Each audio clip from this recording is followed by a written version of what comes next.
Okay, step number one would be to just disconnect all of the wires from this panel. I'm going to take a picture of it now, and you should probably just do the same thing before you disconnect everything. To the left you have the power from the transformer. Then the next terminals are the power for the motion detectors. The motion detectors take 4 wires, 2 for power and 2 for zones. So just it's okay, just disconnect those, but these are the only wires that you'll be using 4 wires. The others are doors and windows, they only have 2 wires. The next set here is the wire to the siren. This is the bus I talked to. All of the modules on the system need to be on this bus, red, black, white, and green. And so each of these zone expanders will eventually be mounted in the new can.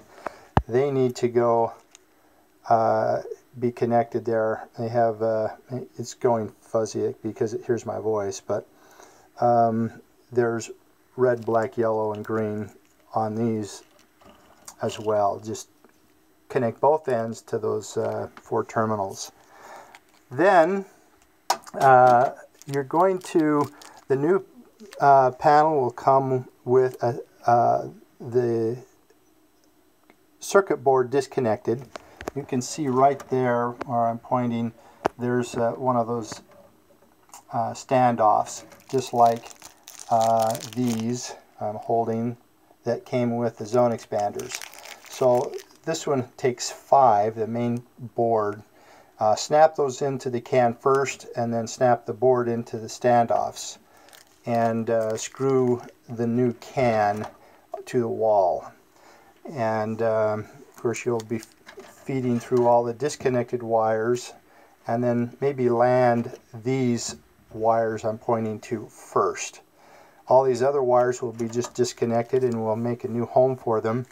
There will be 8 zones as opposed to 6 zones here on the main board. And then of course there are the 8 zones on each of the expanders. And use the blacks of each of the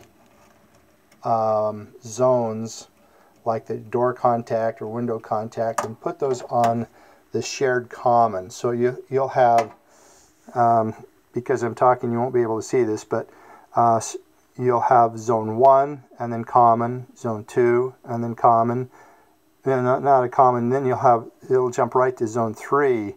So basically we have 1 terminal for both commons on 2 zones. And just land those all the way across. Make a note as to what wire or sensor you connect to each point on the zone expanders. So 1 through 32. You may not use all 32, but you know, we've got our 8 here on the main board, and then we start with zone 9 to 16 and so on up to 32.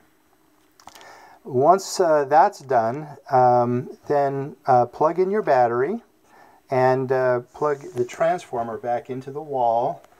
The keypads should come alive and start beeping. Beeping because you need to set the time on them. And there'll be some other things that we need to change. But once you have all of the terminations and you're powered up, give me a call. Maybe let me know just a little ahead so I know that you're about ready, as it will probably take a 15-minute call to get everything set up. The enhancement module to put it on your phone, either for alarm.com or IP data